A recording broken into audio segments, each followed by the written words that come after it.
Hi everyone, this is Anders Ibsen with Windermere Professional Partners, managing broker of Anders Ibsen Homes. Now, it's no secret that it's a transitioning market. Things are cooling down and people understandably have questions about how this might affect their home value. And just as importantly, what are some things that you might be able to do to protect and maybe even enhance your home value? And surprisingly, the answer is very simple. But before we get to that, let's answer a more basic question. What is home value? Value is one of those things that everyone talks about, but no one really takes the time to define. And that's because by its very nature, value is subjective. Price is a fact. The home is listed for $600,000. The home sold for $600,000. But if you say the home is worth $600,000, then invariably that is an opinion. It's subject to buyer preference, and it's all based on subjective appeal. Now, usually the best textbook definition that realtors or appraisers, or in my case both, look to is the Fannie Mae definition. And Fannie Mae, I'm going to paraphrase because it's a long definition, but what they say is value is the most probable price that a home will fetch on the market, looked at by a typically motivated buyer, not acting under duress, and accepted by a seller. So effectively what that means for your purposes is if a buyer who's typically motivated puts an offer in writing and gives it to you and you accept it, then more likely than not that is market value. But what is typical motivation? Are buyers who are participating in bidding wars typically motivated? What about down economy, recession type markets? What is typical? Well, there are many factors that go into it, but a significantly important one that virtually no one talks about, but we're going to talk at length about, is conformity. Now, conformity might strike you as odd because as homeowners and potential sellers, we usually think the opposite. We think in terms of how special or unique our home is.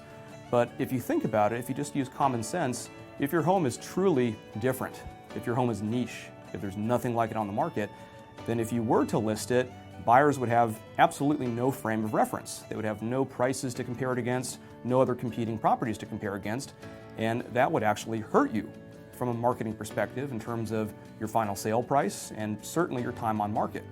Whereas if your home has a lot of other similar homes nearby in the neighborhood, buyers are going to have a lot of data to look at, will have lots of frames of reference, and you will actually profit from that in terms of your final sale price and certainly a shorter time on market.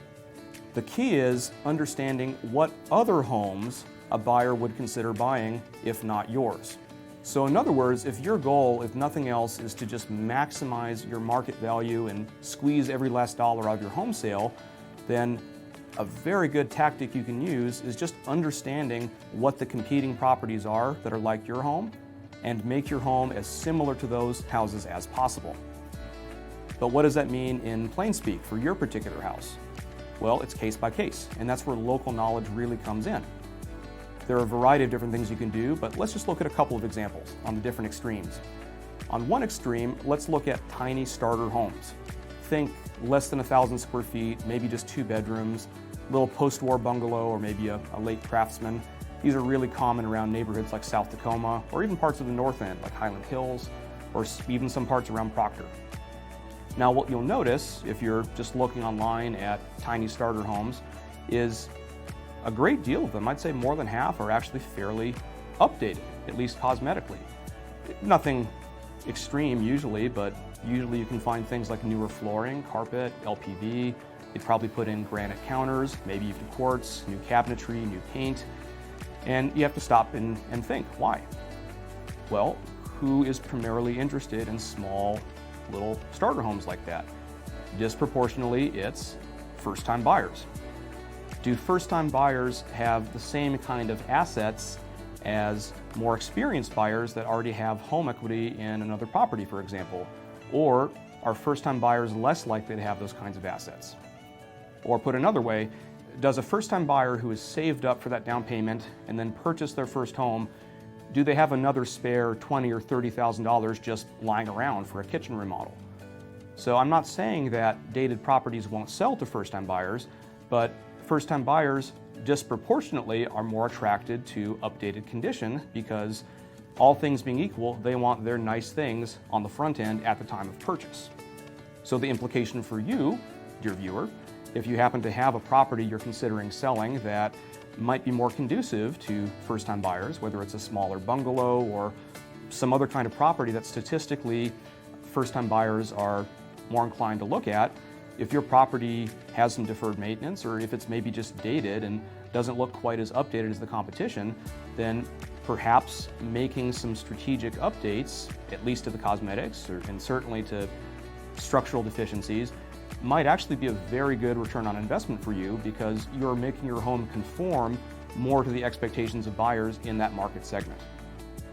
Now let's look at the other extreme, just for perspective, and let's look at ultra luxury, particularly here in the North End, which, when we look at the very tip of the price range, think really old, big, classic homes in places like the Stadium District or the North Slope Historic District. A lot of them are on the historic register. Think like the Rust Mansion, for example.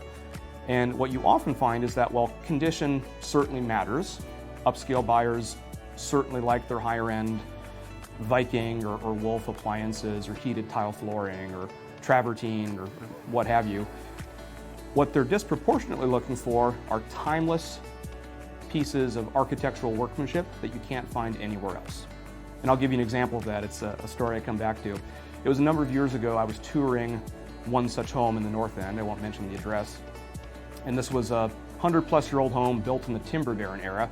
And no kidding, I later found out that the wood that was used for the Great Hall's flooring, wood finishes, everywhere, was literally imported 100 years ago from Sherwood Forest in England. It's kind of over the top, but that's an example of the kind of features that those kinds of buyers in that particular market segment are really attracted to. And so the tactics change as a result. Instead of dumping a ton of money into renovating and making the home more modern or hip, doing that might actually sabotage your best efforts, because that would detract from what people want. It would come across not as updated, but as maybe garish, perhaps even nouveau riche, and we can't have that. So conversely, if you're looking at selling a home like that potentially, then something more advisable may be to emphasize what's old and just bring it back to life. That's another example on the other extreme. But fundamentally, everything comes back to understanding what the typical expectations are of buyers in that market segment and just giving it to them. Understanding conformity and the power it has over value doesn't simply allow you to maximize your sale proceeds, though. What it also does is minimize your costs. Because if you understand what buyers are looking for, you also understand what not to do. There may be some higher end or costly renovations that you simply don't need to do, and spending all that money may actually be a very poor return.